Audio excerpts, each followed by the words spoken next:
Muy bien, retomamos nuestro ciclo de entrevistas a través de ADN Sur TV. En este caso, el invitado es el senador por la provincia del Chubut, por el Frente de Todos, Alfredo Luenzo. ¿Cómo le va, Alfredo? Gracias por atendernos. Sea bienvenido. Pablo, buenas tardes, ¿cómo te va? ¿Cómo estás vos? Muy bien, Alfredo. Bueno, a ver si podemos aprovechar este ratito para charlar un par de temas, profundizar. Usted ha estado con una presencia muy importante en medios de todo el país hace pocos días. A raíz de sus opiniones que nos gustaría ver si podemos ampliar en este espacio, esto de los riesgos de una Internet libre, gratuita, de una excesiva libertad en el uso de Internet, y usted planteaba la cuestión de regularla, ojo, los riesgos, ¿no?, de una Internet con este tipo de accesos. ¿Nos puede explicar un poco más a dónde apunta su idea o su planteo o su preocupación? A ver, el origen de esto está justamente en lo que vos acabas de señalar, que es un tuit que no me corresponde, no es de mi autoría intelectual, es un tuit que sale del Senado de la Nación.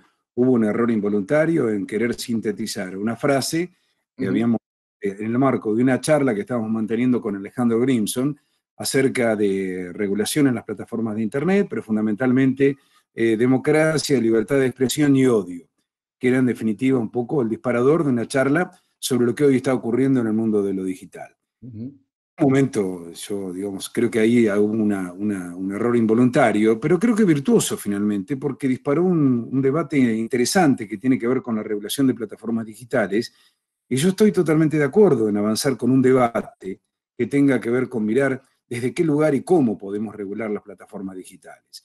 Mezclar esto con la libertad de expresión es un error, creo que esto lo tenemos que aclarar una y mil veces, pero se ha instalado como que uno lo que pretende es limitar la libertad de expresión. Yo creo que la libertad de expresión es sagrada, es un derecho de primera generación, es un derecho humano, es algo que tenemos que respetar, y quienes venimos del mundo del periodismo, la libertad de expresión para nosotros es sagrada.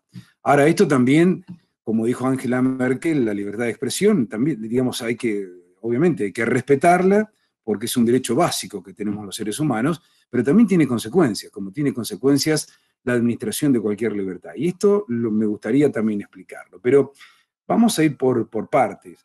Regular las plataformas digitales implica enfrentar un desafío que nada tiene que ver con lo que en algún momento imaginamos de una Internet libre, inclusiva, abierta, porque de hecho, podemos ir a algunos ejemplos, inclusive recientes de las últimas horas, donde queda claramente demostrada que Internet está regulada, pero está regulada por corporaciones digitales, por tres grandes corporaciones digitales que tienen su asiento en los Estados Unidos, y regula permanentemente contenidos.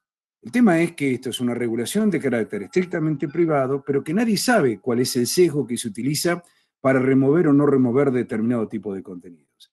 Si nos ubicamos en lo que significa este escenario de la pandemia del COVID-19, ya en marzo de este año, Google, Facebook, Twitter, advirtieron que iban a remover todo tipo de contenidos que obviamente contuvieran información no confiable o información que consideraban ellos no adecuada para transmitir en el marco de esta pandemia a nivel global. Y a partir de ese momento se exoneraron, se removieron millones de tweets, de información, inclusive de Gmails, digamos, en todo, millones de contenidos, de informaciones que tenían que ver con esto. ¿Qué es lo que quiero poner en claro con este ejemplo? Que el modelo de la autorregulación, que hasta no hace mucho tiempo atrás uno realmente celebraba de lo que significaba convivir en el mundo digital libremente, ha fracasado, o por lo menos hay una instancia superior que vamos a tener que revisar. ¿Por qué? Porque las plataformas ya regulan. No es que no regula nadie en Internet.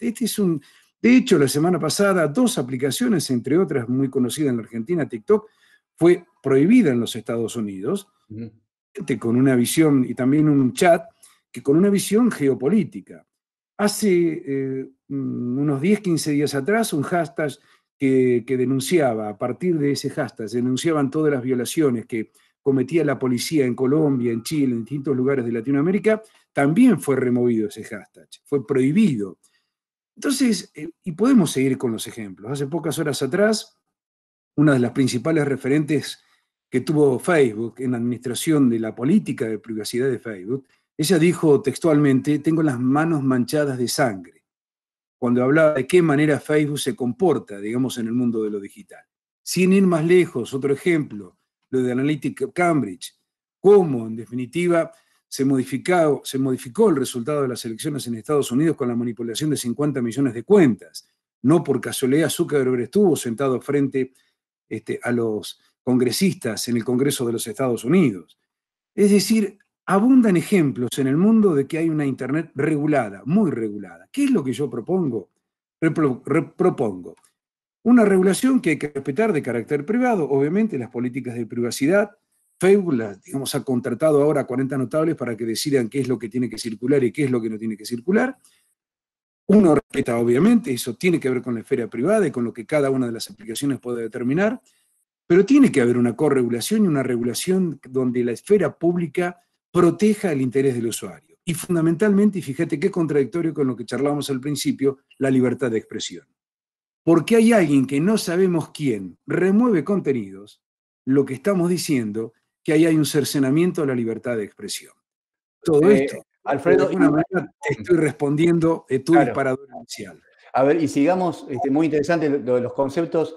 ¿Qué asocia el que escucha regular? Asocia gobierno, asocia algún área de un color político que se mete en el contenido. Y por ahí usted está hablando de público, es decir, organismo público que regule, ¿no? O sea, iría para ahí la idea, que es distinto. Pero público no es gubernamental, yo no estoy de acuerdo. De hecho, digamos, Europa ha desarrollado mucho este criterio, digamos, hay diferentes formas de poder hacerlo. Creo que Europa tal vez tiene la política de regulación más democrática. Yo digo, si esto, a ver, es tan pernicioso que esto quede en manos de corporaciones digitales que no sabemos qué remueven y por qué, como que quede en manos de gobiernos con sesgos totalitarios. Entonces ahí sí estamos cometiendo un riesgo. Ahora, cuando uno habla de la esfera pública, pueden ser organismos de la sociedad civil, observatorios donde estén las universidades, digamos, que se involucre la sociedad a través de sus representaciones, pero no para censurar, no para determinar qué es lo que tiene que circular y no, porque esto también se está discutiendo en Europa. Y yo no coincido con esto, yo no creo que tenga que existir digamos, un filtro previo para que se publiquen las cosas. Las cosas hay que publicarlas. Lo que sí tiene consecuencias. Yo muchas veces pongo el ejemplo, vos no tenés a vos nadie te prohíbe circular en la República Argentina. Ahora, no se te ocurriría pasar un semáforo en rojo, o pisar una senda peatonal, o en el centro urbano de una ciudad y a 180, 190 kilómetros. A medida... un ejemplo de eso, Alfredo, si me permite sumar, sí, que tiene que ver con lo de la pandemia, el uso de las redes sociales a la hora de difundir datos. La justicia se empezó a meter en ese tema, porque parecía que ese anonimato de un perfil de Facebook daba la posibilidad de decir cualquier cosa a una persona contagiada de COVID, ¿no? Digo, creo que tiene que ver un poco con lo que usted está planteando también. Hay formas de poder remover aquellos elementos que son perjudiciales para la convivencia democrática dentro de Internet. Y vos tiraste un ejemplo y me parece que hablaste del COVID, pero yo quiero recordar el caso Micaela. ¿Quién era la persona, digamos, que fue detenida en el caso Micaela, que obviamente ya hoy todos lo conocemos por su ley, ¿no? Bueno, era un hombre que, digamos, que había salido de la cárcel, que tenía un perfil de una niña de 12 años y que cautivó a 1.500 chicos y terminó como terminó. Ahora, digo, si nosotros estamos hipervigilados, ¿cómo es posible que las grandes plataformas digitales no puedan controlar la pornografía infantil, los pedófilos, digamos, toda la cultura del odio, el racismo, todo lo que circula permanentemente dentro del ámbito de la esfera pública, que como es Internet? Yo creo que ahí nosotros tenemos que poner en debate cómo lo podemos hacer.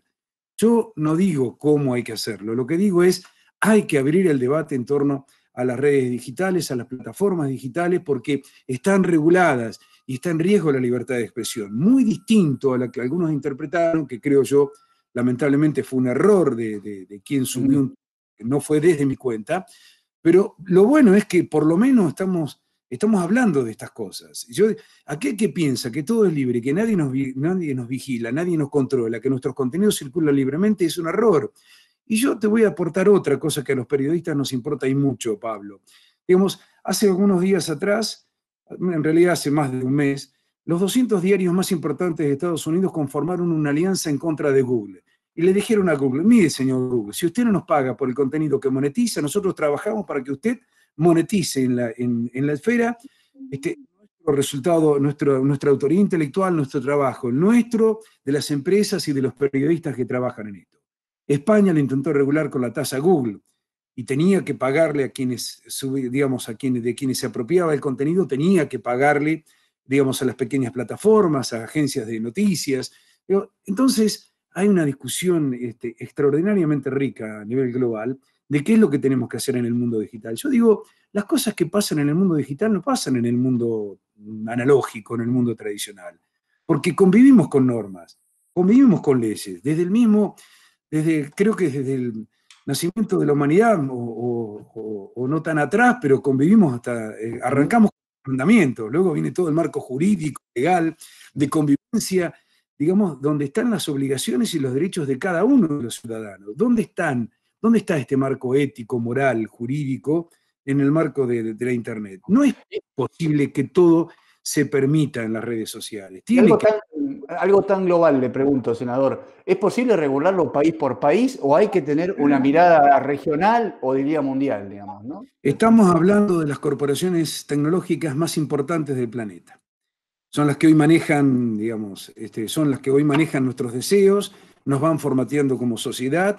No lo ha podido hacer Estados Unidos. De hecho, la guerra que ha establecido, la semana pasada conocimos un nuevo capítulo de Trump con Twitter y Facebook. Estamos hablando de la primera potencia del mundo. Digamos, no es que... Entonces, ¿qué quiero decir con esto respondiéndote a tu consulta?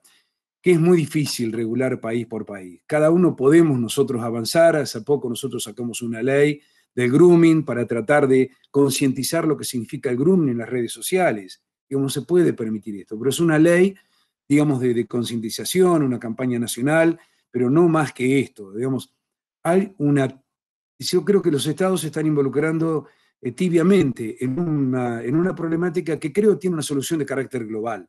Yo no creo que los estados en forma independiente puedan dar un debate y poder establecer cuáles son los límites o cómo manejarnos en el mundo de lo digital. Yo lo que creo que mucho de lo que nosotros discutimos, digamos, y esta carencia que tiene este mundo digital, ya lo tenemos, convivimos con esas normas. Yo te ponía, digamos, los ejemplos hace instantes nada más de circular. Bueno, vos no podés circular alcoholizado y nadie por eso puede decir que está coartada la libertad de circulación en la República Argentina. Lo mismo que la libertad de expresión. Yo creo que la libertad de expresión hay que respetarla como sea. No hay que permitir la censura previa, que es lo que está pasando en estos momentos. Esto es lo que está ocurriendo. Entonces, pero sí creo que la libertad de expresión tiene, fundamentalmente por la cultura del odio, la cancelación del otro, la cultura de la cancelación, como se denomina ahora. No es que vos estás discutiendo ideas, sino que lo que hacen te descalifican a vos y no tenés más chance de poder sumarte a una discusión que nos debería enriquecer con el otro que piensa distinto. Al contrario, esa cultura del odio lo que hace es cancela al otro. No hay un otro, hay un solo discurso. Y esto es riesgoso, esto es muy peligroso. Lo que sí está claro, desde el punto de vista ideológico, ¿no? Del oficialismo que usted integra junto con el gobierno nacional, es considerar Internet un servicio público esencial, ¿no? Digo, esto ha generado una fuerte polémica con la oposición, esto de, a través de un decreto, regular el tema del aumento de tarifas, del no corte del servicio. En eso está claro, creo, más allá del contenido, que es un debate que va para largo también, creo que ya no se discute esto de que Internet debe ser de acceso masivo, ¿sí? Sin duda. A ver, nosotros no podemos seguir con la contradicción. Legislamos sobre el aula virtual, legislamos sobre teletrabajo, legislamos sobre telemedicina y hay un tercer actor en todo esto, digamos que no tiene ninguna responsabilidad o queda a merced del mercado. Las asimetrías que nosotros padecemos en el interior particularmente, en cuanto a la conectividad escasa y al costo que tiene la conectividad, nos ponen en una situación de desigualdad y de desequilibrio que hay que corregir. Y el único que puede corregir las tensiones entre el mercado y el usuario, el cliente, el ciudadano, la sociedad, es el Estado, no hay otro. Y además, no nos olvidemos que del año 2011, Internet es un derecho humano. El acceso a Internet es un derecho humano y como tal hay que respetarlo y tiene que ser un servicio público. Hace 15 días atrás, digo esto, cito mucho a Estados Unidos porque cuando uno habla de estas cosas, muchos piensan en Cuba, Venezuela, y yo quiero aclarar, tampoco quiero utilizar estos dos ejemplos para negativizar tanto a Cuba como a Venezuela. Cada sociedad, cada pueblo toma sus determinaciones y nosotros no nos tenemos que involucrar, ni tampoco calificar de qué modo quieren convivir. Pero Estados Unidos, la Corte de Columbia, es una de las cortes más prestigiosas que tienen los Estados Unidos, le dio la razón al Comité Federal de Comunicaciones un órgano que obviamente lleva adelante las políticas comunicacionales en los Estados Unidos, le dio la razón para que se declare Internet servicio público en los Estados Unidos.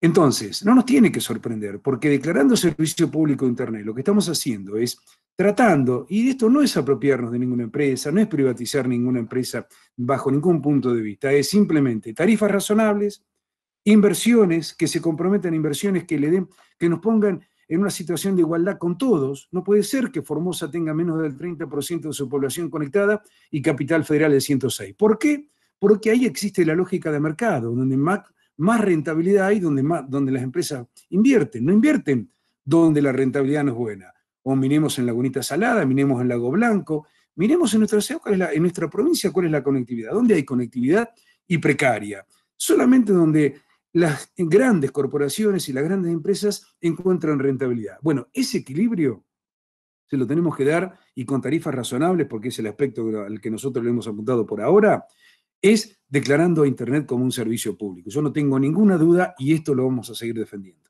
Bien. Alfredo, quiero aprovecharlo un ratito para hablar un poquito de la realidad política en la provincia, una provincia que viene ya con sus cuentas en rojo, con una movilización permanente de sus agentes públicos que cobran tarde. Bueno, ahora hay reuniones muy importantes esta semana con funcionarios nacionales. ¿Cuál es el rol que juegan ustedes? ¿Cuál sería, a nivel individual, en principio, su relación con el gobierno de Alcioni y con la figura del gobernador Alcioni? ¿Cómo están? Hoy por hoy hay un ida y vuelta. A ver, yo creo que esto he hablado tantas veces que yo ya quisiera no hablar, porque me parece que si yo me llevo bien, me llevo mal con el gobernador, no le soluciona el problema a la gente. Y lo que creo que nosotros tenemos que hacer hincapié en cómo podemos ayudar para salir de la situación en la que están miles y miles de chubutenses. Este es el gran problema. Yo la relación ya es público, y digamos que yo no tengo buena relación, no tengo ni buena ni mala, no tengo relación con el gobernador. El gobernador ha optado por una forma diferente de gobernar y es respetable. Ahora, obviamente los legisladores vamos cuando nos convocan. De hecho, hace 3, 4 meses atrás fuimos convocados porque se iniciaba la renegociación de la deuda y nos pidieron la opinión. Nosotros obviamente dimos el apoyo en aquel momento con una foto, pero a partir de ahí el diálogo se corta. Es una forma extraña, porque obviamente los legisladores son la herramienta que tienen los gobernadores para poder también trabajar en conjunto con el gobierno nacional, con leyes, digamos, hay un ida y vuelta permanente, porque esto es lo virtuoso que tiene la representación legislativa, tanto en diputados como en senadores. Esto no ocurre, esto no sucede. Ahora, esto a la gente tampoco le va a resolver el problema. Me parece que lo que tenemos, yo al menos ya no quiero hablar más del gobernador porque no tiene, digo, si esto puede cambiar algo, yo seguiría hablando, pero no va a cambiar nada.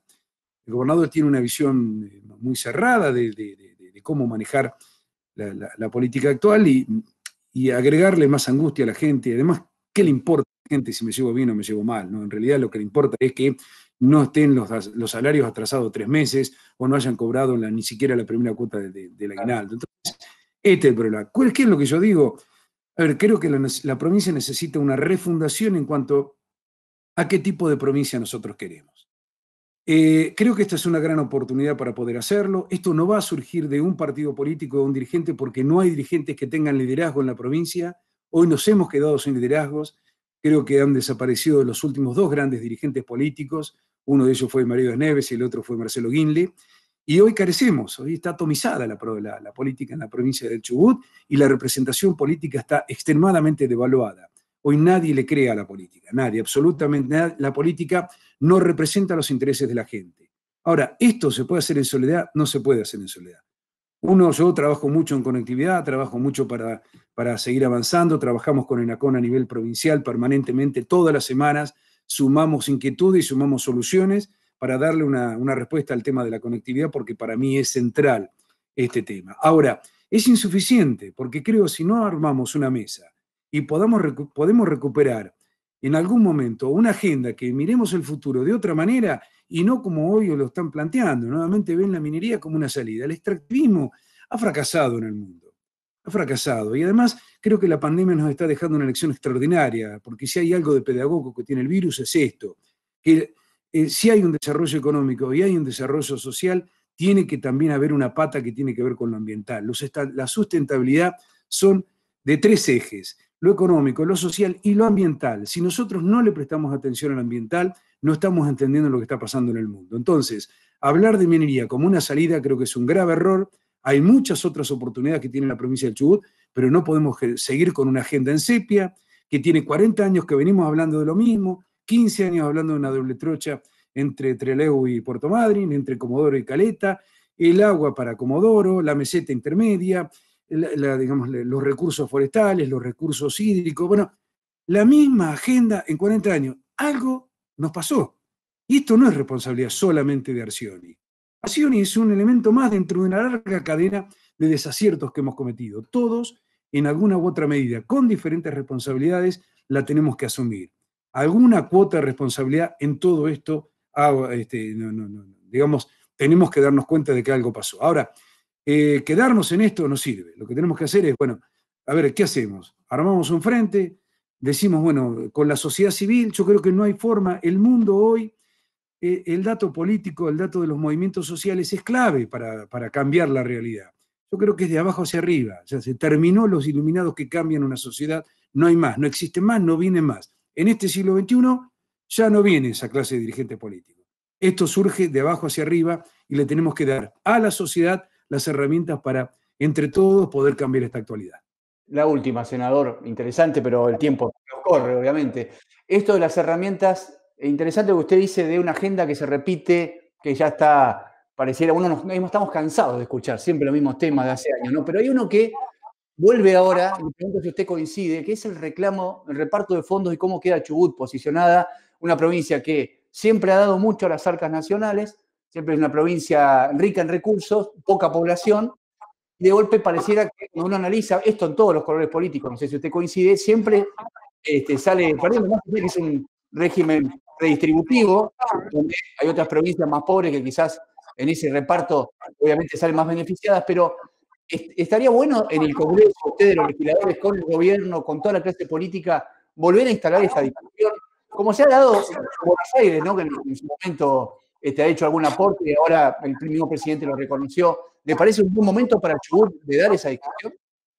Siempre ha sido el momento, desde el mismo instante en que perdimos ese medio punto en regalías. Ahora, en coparticipación, perdón. Ahora, creo que este es el problema que tenemos. Nosotros no podemos ser espasmódicos, que reaccionamos frente a un hecho que ocurrió entre la provincia de Buenos Aires y la capital federal, que además no se trata de coparticipación, se trata de otra cosa, porque los recursos extraordinarios que le dio el presidente Macri a la ciudad de Buenos Aires fueron por decreto, no fue en el marco de una discusión de la ley de coparticipación federal. También ahí hay un error. Entonces, creo que rescatamos de la historia de la provincia de Chubut, digamos, un tema que ese es un tema eje para discutir permanentemente, sea cual sea el gobierno, y volver a una mesa de discusión a nivel nacional con la coparticipación federal. Creo que el momento era el censo 2020, que no va a ser posible, pero si el año que viene, en el censo 2021, creo que puede ser un disparador para abrir desde el ámbito legislativo una discusión que tenga que ver con el tema de la coparticipación. Ahora, pensar que nosotros podemos hacer lo mismo que Capital Federal, estamos en situaciones totales, eso no es coparticipación. Esos son recursos extraordinarios porque se le traspasó la policía la Policía Federal a la ciudad de Buenos Aires y a partir de ahí se le reconocieron otros números que no era justamente, que no estaba volcado solamente a la policía, sino era, no por casualidad, es una de las ciudades más opulentas de la Argentina, sino la más opulenta, pero es otra discusión. Yo creo que confundir o subirse al debate que hay alrededor de lo que pasa entre Capital Federal y Provincia Nacional no tiene nada que ver. Eso no es coparticipación. Eso fue un decreto extraordinario del expresidente Mauricio Macri. Entonces, ahora, vos me preguntás, sí, obviamente que esto tiene que ser tema de agenda permanente, llevar al Congreso Nacional, porque ese es el ámbito federal, que es el Senado de la Nación, discutir la coparticipación. Ahora, no es el momento, porque si digamos, este gobierno ha exonerado recursos fiscales extraordinarios, miremos, digamos, el resultado del PBI, cómo estamos, para darnos cuenta que el gobierno nacional asiste permanentemente. De hecho, lo está haciendo con la provincia de Chubut. Los auxilios permanentes del gobierno federal al gobierno de Mariano Arcioni son, te diría, casi todos los meses hay aportes extraordinarios que están llegando. Ahora, la discusión de fondo no es esta, no es por decreto, no es por aportes del Tesoro de manera extraordinaria, porque esto no resuelve el tema estructural. El tema estructural no lo va a resolver estos aportes extraordinarios, ni tampoco cuando nos reconozcan el medio punto que nos sacaron de la coparticipación federal.